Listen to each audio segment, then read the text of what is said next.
Judge Evans has completed his placings in the milking yearling class. Our second place junior is entry number 1681, Schultz, Are You Okay, E.T., exhibited by Carly Suppley from Chambersburg, Pennsylvania. First place junior is entry 1673, Cala Air Dynamic Majesty, exhibited by Kristen and Tyrell Douglas from Darlington, Wisconsin. Our third place winner in the open show is 1670, Family Affair Reynolds Dakina E.T., exhibited by Family Affair Farm from Caledonia, Illinois.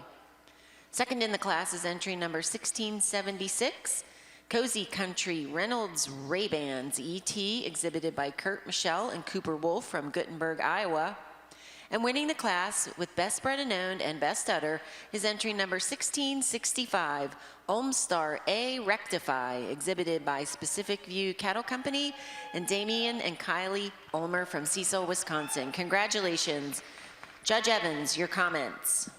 Well, good morning, everybody, and certainly exciting way to start off the cow section of the Ayrshire show. For JP and I, as we went through this class, the cow we have coming out in first does so on that rear udder, a cow that has that deep seam that you love to see. She's a beautifully balanced dairy cow as she moves around the ring. But when you start comparing her to our second place cow, we just prefer how deeper she is through that seam. A cow who's a cleaner cut individual. She's longer and leaner up through that front end. Shows us a little more run through that front end, being higher in the chine than our second place cow, and also just showing us a little bit more dairy quality all the way through.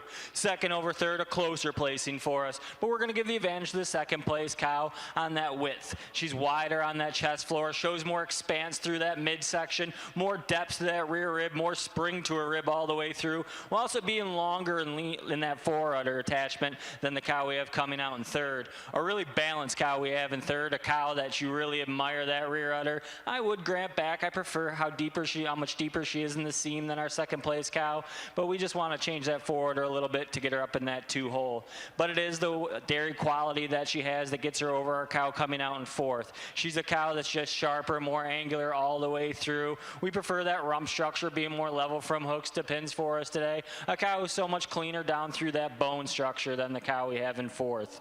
Fourth over fifth, it's all about the way she tracks around the ring. She's stronger on those pasterns for us today. She moves more freely on those rear legs compared to our cow coming out in fourth. Well, also just being a wider cow. You get up in front and she's so much wider in that muzzle. She's wider in that chest floor. Shows us more length to that fore rib. So much more heart than this beautiful dairy cow we have coming out in fourth. Fourth over fifth, it's on that forward attachment for us today. We prefer the way that forwarder blends into the body wall so much more than our cow in fifth. And she's also just a dairier cow. I prefer the way that tail head sits between the pins compared to our fifth place cow, while also just being a little bit cleaner cut and a little more modern in her rib structure today. Taking nothing away from our fifth place cow, a cow you really admire, the straightness of the lines and the great rear udder.